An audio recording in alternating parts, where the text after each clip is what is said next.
So, Maeve, Kamala Harris's presidential campaign is raising a lot more money than Donald Trump's, and they're doing some pretty fun things with it. I wondered if you had hundreds of millions of dollars to spend on a presidential campaign, what's the most ridiculous thing that you would spend that money on? A Taylor Swift concert? I don't even know if the Harris campaign can afford that. That's got to be... Yeah, you're right. Maybe that's just a pipe dream. But since Taylor endorsed her, it seems like a possibility, I guess, for them. Like an in-kind contribution. I still haven't heard any reports of this concert coming into play, but maybe there's going to be a surprise late in the campaign. Yeah, it would be really interesting if she popped up at some point, since the Harris campaign had no idea that endorsement was coming. They were praying for it, but they didn't know it was coming.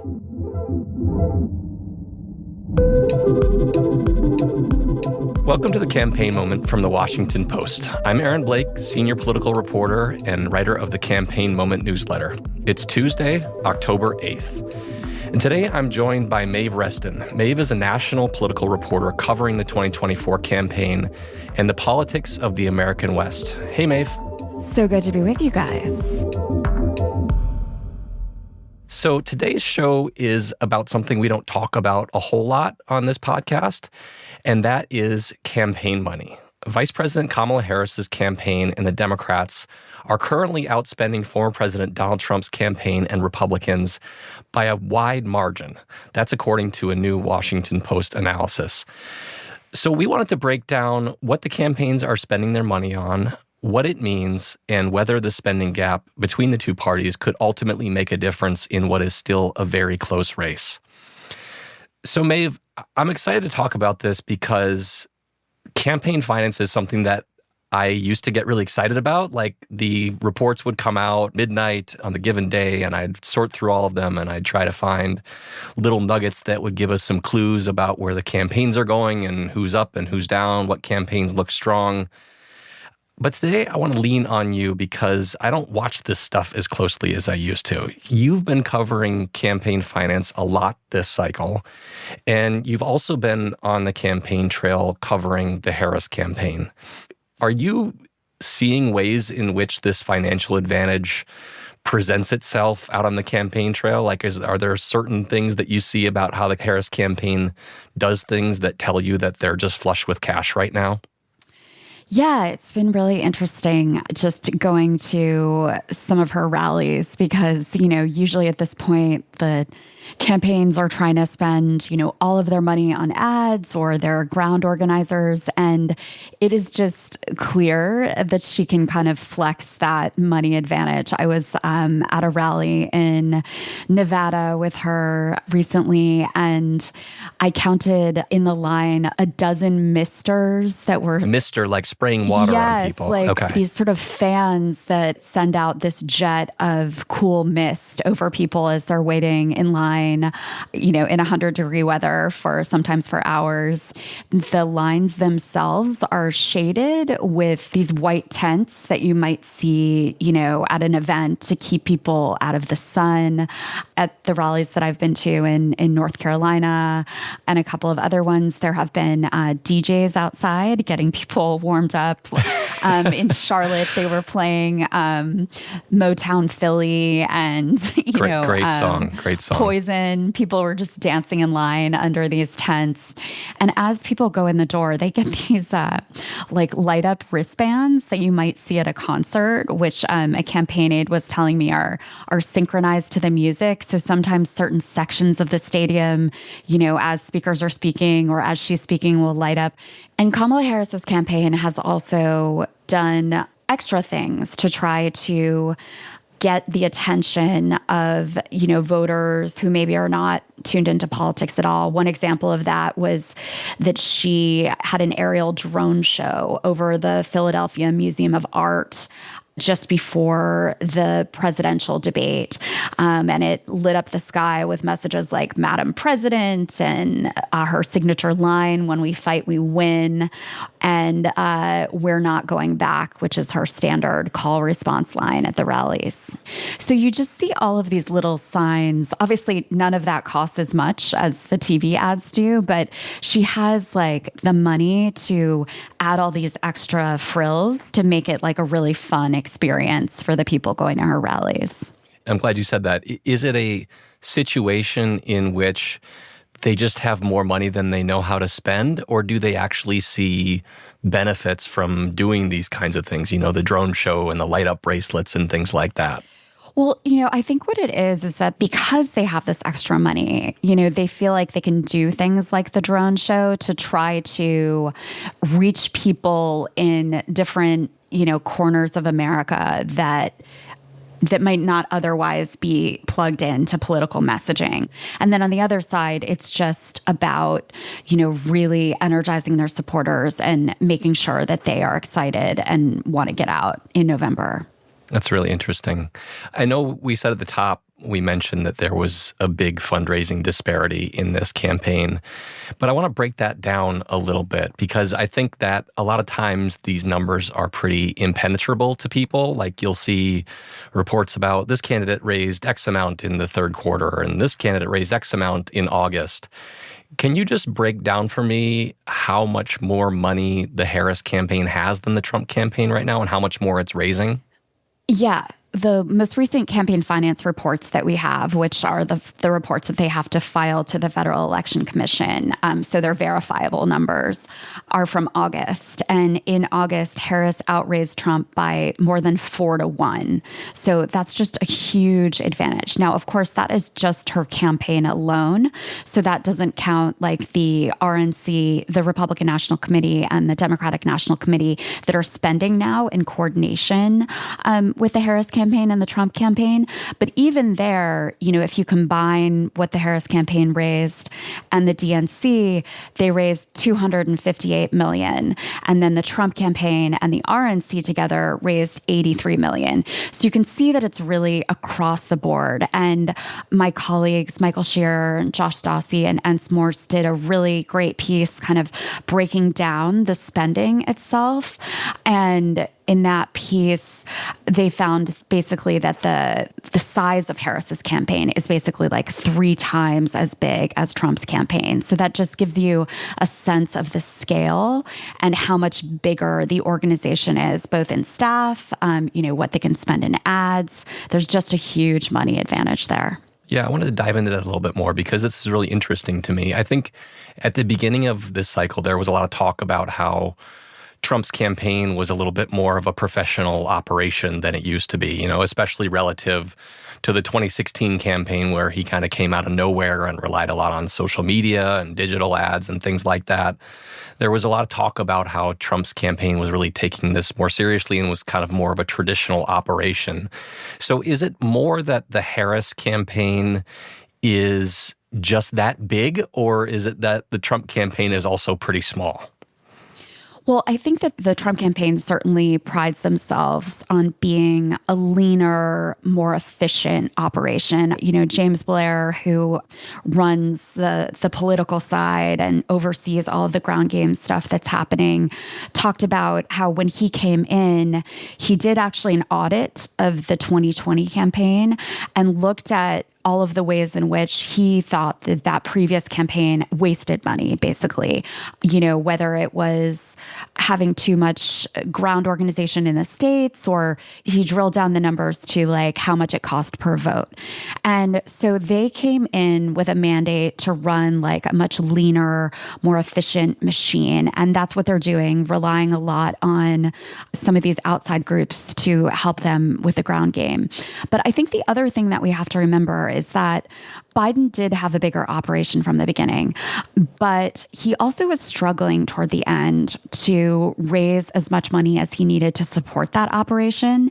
There was a point this summer where after Trump was convicted. In the Manhattan case. In the Manhattan case of those felony counts, Trump at that point actually started to eclipse Biden in how much he was raising. And there were obviously a lot of donors that were really concerned about Biden who were withholding checks. And so when Kamala Harris entered the race, it was like this volcano of Democratic fundraising enthusiasm. And I think that is, in part what is fueling this huge disparity that we see here. There were a lot of donors that were not giving.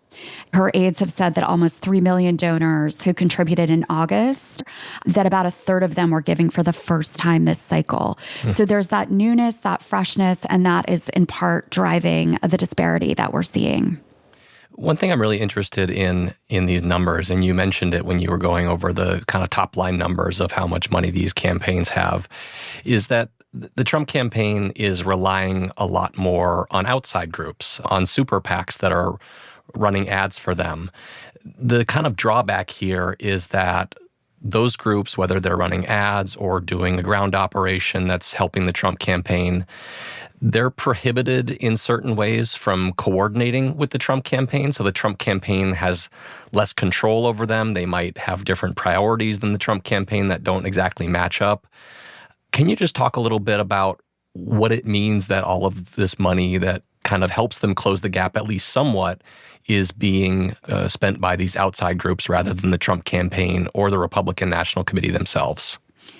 Yeah, well, one big thing that changed this year, which is a little bit in the weeds, but the Federal Election Commission issued this opinion that the campaigns could actually coordinate with outside groups, specifically on the ground game. They can't get in a room together and say, we want you to put this message in the ads, but they can discuss like the voters that they're targeting and where they're targeting. So the Trump campaign has been able to work pretty closely with some of these outside groups that are focused on the ground game, including one of the PACs that Elon Musk is involved with, for example.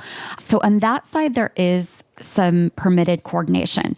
And then on the ad side, you've got PACs like MAGA Inc. and the Preserve America super PAC that's bankrolled by billionaire Miriam Adelson, who, of course, her husband was Sheldon Adelson, who is the CEO and chairman of the casino company Las Vegas Sands. And he was a mega Republican donor for many years, and she has now taken over that role within the party.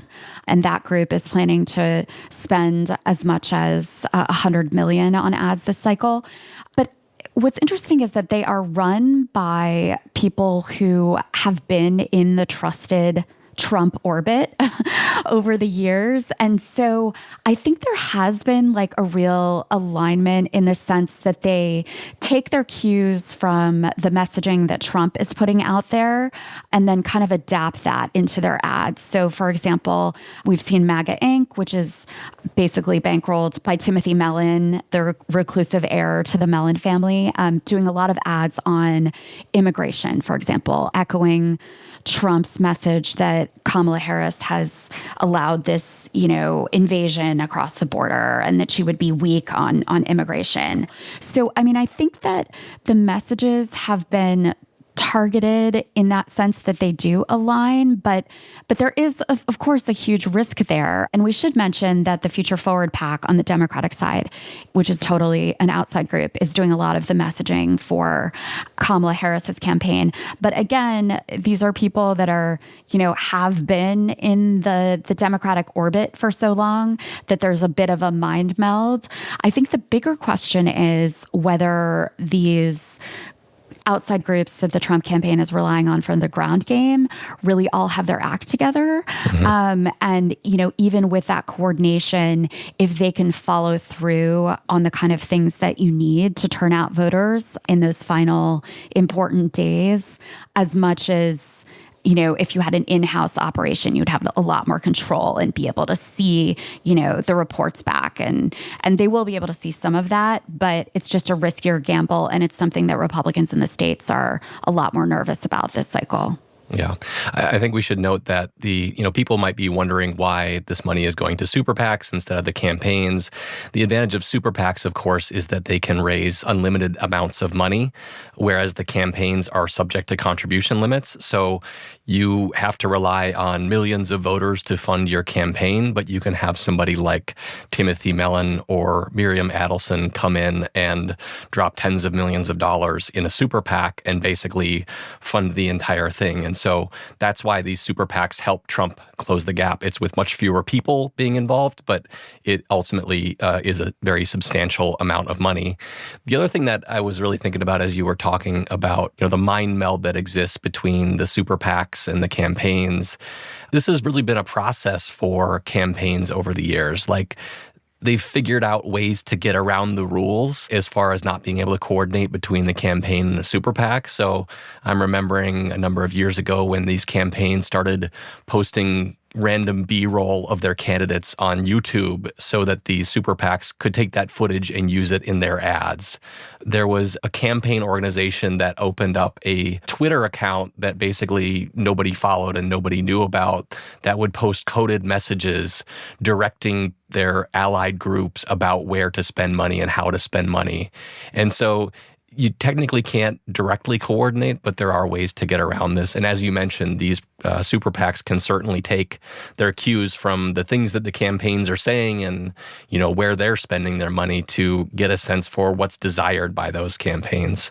And I think the version of that we're seeing this cycle is that the Trump campaign will leak out like a memo, of Yes. what their strategy is, let's say in Georgia or in the different swing states. And then the super PAC will put out their memo about where they're planning to spend their money in the coming months or where they've placed their ad buys.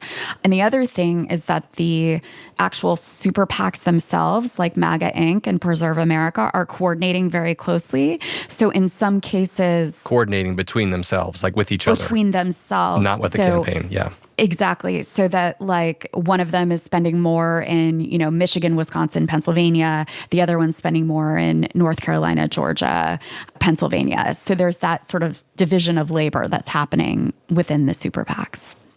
That's really interesting. Yeah, it's kind of like you guys take these states and we'll take these states and it'll all work out just fine. We're going to take a quick break there, but when we come back, what all of this cash may or may not mean in the final weeks before Election Day. We'll be right back.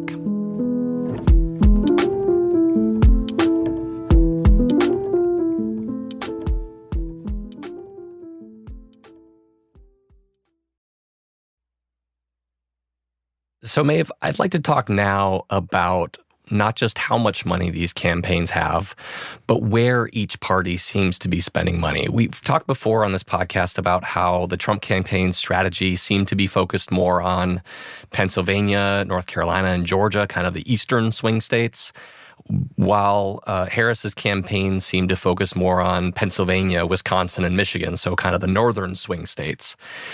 To be clear, they are all spending money across these swing states. It's not like a given campaign is, conceding a state. But have things shifted when it comes to what states these campaigns are emphasizing and targeting? And how much do we believe that they've really honed in on these specific paths to victory? Well, I think that both sides are arguing that they have multiple paths to victory and that the margin is so close in all of these 7 swing states that they can't even do what Democrats have done in the past, just relying on the blue wall. Like, they believe that the margins are so... The blue wall being like Pennsylvania, Wisconsin, and Michigan is how the Biden campaign kind of pitched that.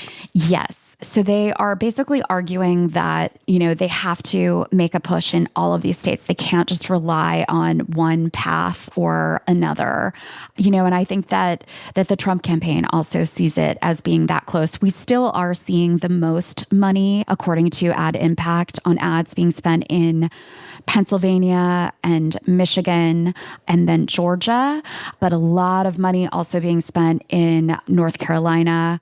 Then further down the list, Arizona, Wisconsin, and Nevada.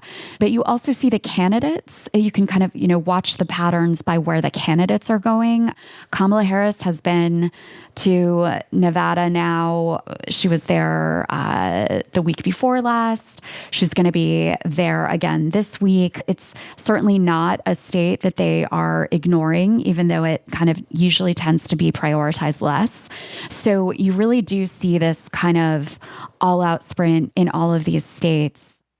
I was really struck in the ad impact numbers that you mentioned about the lack of an investment in Nevada, especially on Trump's side. Like it was, I think, 2-1 was the advantage for the Harris campaign as far as spending in Nevada. I think there's less investment in it because it is the smallest electoral vote prize of the swing states. It's only 6 electoral votes.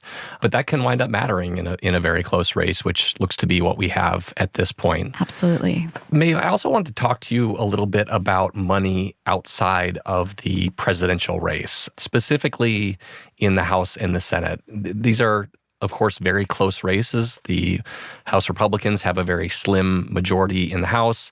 Senate Democrats have a very slim majority of their own. Both are in danger. It could kind of go either way, just like the presidential race can. Is there a sense in those races that the Republican Party is also struggling for funds at this point, or is it a little bit of a different story? I think that this has been, particularly in the House races, this has been a concern for Republicans all year. One of the big concerns when Kevin McCarthy was ousted as Speaker of the House was that he had been just a total fundraising juggernaut. He really took care of his House candidates and raised tons of money for them. And when Mike Johnson, who was a much less known congressman, took over as House Speaker, he just didn't have that same fundraising profile, and he was still putting his operation together. And so there was this real imbalance in some of the House races, and that has continued throughout this year. But, on the Senate side, it's just been so interesting because Republicans have really concentrated their money, in a couple of key states like Ohio and Pennsylvania, Montana. There also is just this concern that there's a trickle-down effect with Trump, raising less money than Democrats and maybe doing less to help some of the candidates who really need it in those down ballot races. Past presidential Republican candidates have been more generous than Trump has in helping with down ballot races. And so I think that is continuing to be a concern for the GOP as things move forward and Republicans really starting to get some jitters about that. Yeah, and of course, Kamala Harris's campaign has sent, I think it was $25 million to congressional Democrats' campaigns. We haven't seen a similar investment from Trump. I'm also recalling back in the 2020 cycle after Trump lost in the general election, and we still had these Georgia special elections that were going to be determining control of the Senate, and Trump was a lot more focused on his own election contest than trying to help Republicans win the Senate necessarily, which I think was part of the reason after January 6th that some Republicans were content to try and distance themselves from this guy because they felt like he wasn't really being a team player. We don't need to get into all of... Yeah, that's always been his brand, right? Yeah, exactly. We don't need to get into all of that today. But Maeve, I also wanted to talk to you about the actual impact of this money.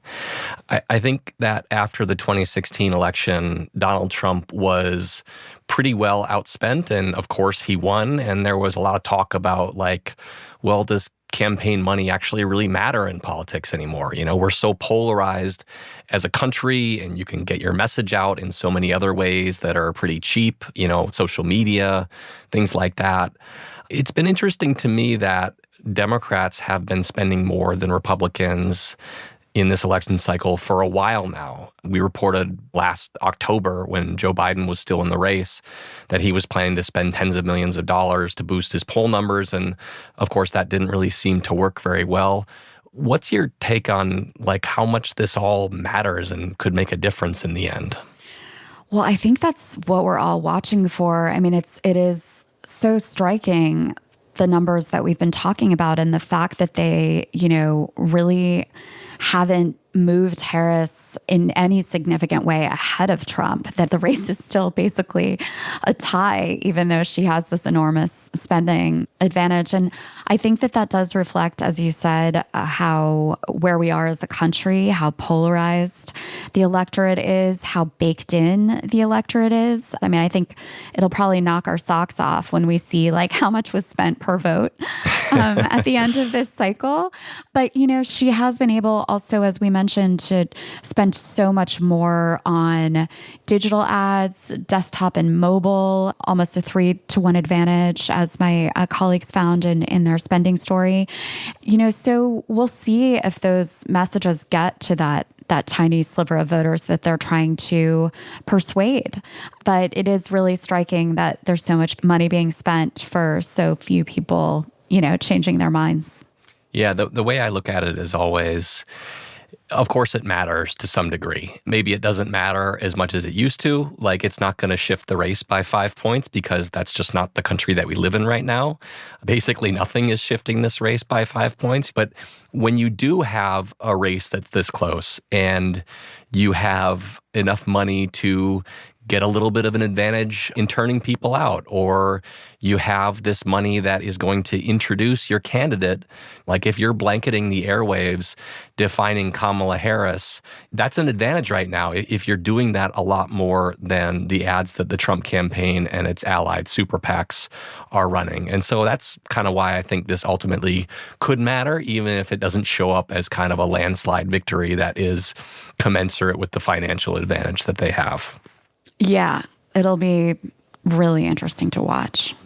I did want to close with a question that's been on my mind as we're talking about this money. And, we've been mentioning the ground operation and advertising and kind of all the direct things that this money can lead to. But I think the flip side of that is what the money signifies.